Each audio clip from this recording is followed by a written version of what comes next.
Hello and welcome back to my channel. Hello po sa lahat. Kumusta? I hope everyone is doing fine and well. Good morning, good afternoon, or good evening po. Hello po sa lahat, especially sa mga Bisaya. Taga Cagayan de Oro City po ako, so Bisayang dako gyud ko, pero magtagalog lang ta para masabtan po ta sa atong mga sisters na mga Tagalog. Say hello naman po if you're from Cagayan de Oro. May mga nagre-reach out sa akin na taga Cagayan de Oro po na nandito na rin sa US. Thank you very much po sa inyo. You may leave a comment kung taga-saan po kayo sa Pilipinas. Don't be shy. I really appreciate it pag may nagre-reach out sa akin kung taga-saan sila, especially kung taga-Cagayan de Oro po sila. Anyways, for those who doesn't know me yet, my name is Jai or Jade from Cagayan de Oro City, but I live now in Florida po. I got here through a K1 fiancé visa back in 2023 June. Magwa 1 year na po ako dito sa US. Yay! Surviving. Magwa 1 year na po ako next month. So today po pala is May 21, 2024. And for today's video, isi-share ko po sa inyo kung ano yung mga requirements for your K1 visa interview at the US Embassy in Manila. Just a disclaimer, I am not affiliated with any government agencies nor working with or as an immigration attorney.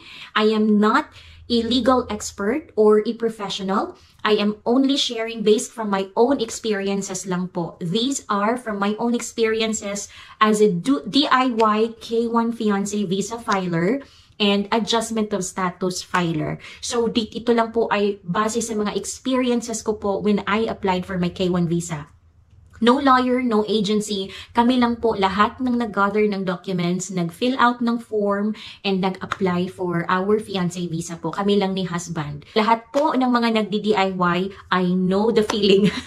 Been there, done that. So, kaya natin ito. So, by the way, congratulations po pala sa lahat ng mga na-approve na po sa kanilang interview sa USEM recently. Hey, if you haven't subscribed to my channel yet, please subscribe po. Please click the bell button para po ma-notify kayo on my next upload. And paki-click po yung like button, paki-share na rin po yung video natin para po makatulong sa ibang Filipina or Filipino na nag-a-apply po ng K1 fiancé visa nila, still processing their K1 fiancé visa nila para po makatulong po tayo. Marami pa po tayong matulungan about what are the requirements to bring with you or what are the requirements for K1 visa interview at the US Embassy in Manila. So once again, back then nung nag-interview po ako March 2 and up to this day, 2024, ito pa rin po yung requirements na dadalhin po ninyo sa interview ninyo sa USEM. These are the requirements for your visa interview at the US Embassy in Manila. These requirements po ay nasa mismong official website po ng Department of State Consular Affairs kung saan po kayo mag-a-apply ng visa or saan po yung official website nila para po malaman kung anong klaseng visa ang pwede po ninyong applyan for the US. So, please visit travel.state.gov for the information about immigrant and non-immigrant visa. Yan po yung official website nila. Ito po, makikita po ninyo lahat ng step-by-step process kung paano po yung process ng K1 visa. Nandun po lahat and the requirements are there as well. So, in my case, the ex-fiancé, now my husband, was previously married po, but legally divorced. So, for instances, ganun po yung cases po ninyo, mag-secure na lang kayo ng divorce decree. But in my case, they did not ask me for my divorce decree or my husband's divorce decree. Hindi din po nila ako hinanapan ng affidavit of support form I-134, so as our proof of relationship. So, yun po yung tatlong requirements na hindi po hinanap sa akin during my interview at the US Embassy in Manila. But, magdala na lang po kayo just in case na hanapan kayo niyan since nasa website po nila mismo yung requirements na yan. And those are the major requirements din po. But those requirements, na ipasa na po namin yan during our petition, application of petition sa USCIS po. So please again, visit uscis.gov. Nandun po lahat ng form kung mag-a-apply po kayo ng K1 fiancé visa. Syempre, si fiancé po ninyo ang unang mag-a-apply po ang petition for you para makapunta kayo sa US. Nandun po lahat ng form and other information about visa po. Ang kinuha ko po na scheduled time is 6:30 in the morning. So, 4 a.m. nakapila na po ako sa labas. Nasa mga ika-15 to 20 po ako napila no time po na yun. Around 6 to 6:30 a.m., pina-forward na po kami. Meron pong tent dyan sa labas. Hinanap po sa amin yung DS-160 confirmation page and our passport. nilagyan po nila ng sticker. Ito po yung sticker na nilagay nila sa likod ng passport po namin. And then pinapasok po kami doon sa security. Pinalagay po yung bag namin doon sa x-ray machine. Parang x-ray machine, hindi ko po alam kung ano talaga yung tawag sa ganyan. Pero yung mga kagaya sa airport ganyan. So pinalagay po doon, we went through a thorough check sa security. Tapos pinapasok na po kami sa loob ng facility ng USEM po. And then doon, another security check naman po. Do not bring the CD with you. Make sure you don't bring the CD, yung x-ray CD po ninyo at the USEM kasi bawal po yan. Anyways, sa first window, since it's too early, sarado pa po lahat, nakatayo lang po, pinatayo na po kami individually doon sa window, sa pre-screening window po. And pina-prepare po sa amin yung documents po namin. So back then, nung time ko po, in 2023 March, meron po kaming interview appointment confirmation. Required po sa amin yan. Pero recently, hindi na po daw nire-require yan. Or nilabas ko na po yung documents ko, lahat ng documents ko na meron ako, the interview confirmation page, DS-160 confirmation page, yung passport, 2x2 photos, MRV slip, my birth certificate, Senomar, NBI clearance, evidence, by the way, wala pala akong NBI clearance back then because wala pala akong NBI clearance back then kasi yung AKA name ko po, nag-hit siya. So, hindi pa po ma-release yung NBI clearance ko. March 14 pa lang po ma-release yung NBI clearance ko back then. So, sinabihan ko po yung consul sa pre-screening window na wala po akong NBI clearance and pinakita ko po yung resibo na meron ako from the NBI office na March 14 pa lang po i-release yung NBI clearance ko. So sabi niya, ino-note na lang daw po niya and sabihan ko daw po yung interviewer ko sa final interview na wala pa akong NBI clearance. So hindi ko po nilabas yung proof of relationship ko, yung for affidavit of support form I-134 and yung divorce decree ni husband. Hinintay ko po na hanapin niya sa akin, saka ko po ibinigay, pero hindi po niya ako hinanapan sa pre-screening. And then tinanong niya po ako just a few questions to state my name, full name, birthday ko, and then who is my petitioner, anong address ni petitioner, kailan kami nag-meet, ganun. So nag-proceed na po ako sa second window, which is the biometrics. Sa biometrics po, sinascan nila yung fingerprints ko. And then, pinadikit po niya sa akin yung bio page ng passport ko para tingnan kung ano yung complete name ko. Pinastate dun po niya or pinasabi niya sa akin yung complete name ko, address ko, birthday ko, fiancé, sino yung petitioner ko.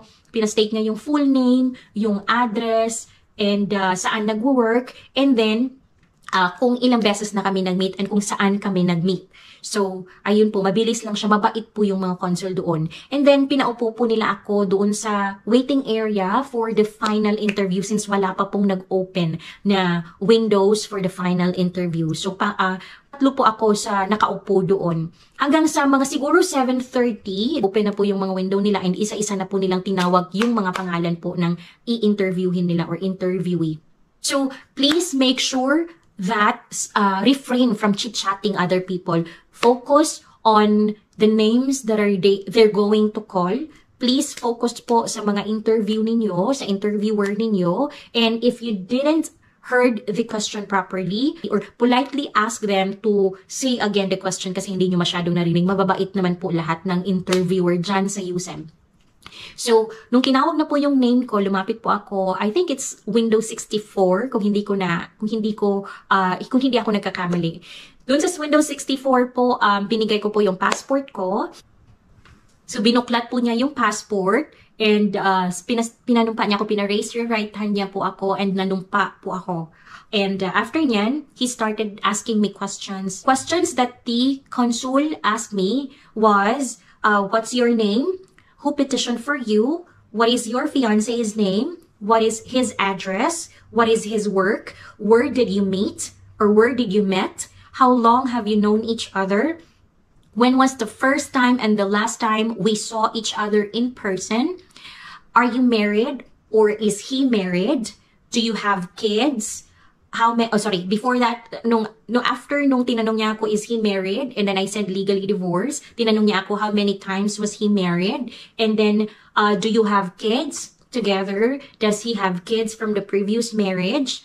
And, Yes, ganun lang po. Yun lang po yung mga tanong sa akin ni Consul, mabilis lang po. Hindi din po niya ako, so after niyan, may ginawa siya sa computer, medyo natagalan siya, so nakatayo lang po ako doon. And then he even told me to, sabi niya, hang on for a minute, I'm doing something in the computer, ganyan siya.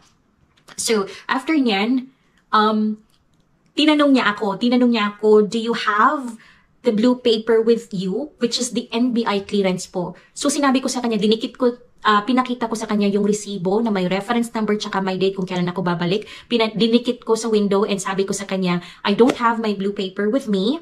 My AKA name got hit and I won't get it until March 14 po. So sabi niya sa akin, hinarap niya talaga yung birth certificate ko. Sabi niya, is this the name that you put as your AKA name? And then I said, yes. And unfortunately, that's the name that got hit. So sabi niya, okay, no worries, kanyan. So may form siya na kinuha and then finil upan niya, may chinek siya ganyan. And then sabi niya sa akin, I would approve you now, but I really need the blue paper. So I will just put you on refuse 221G.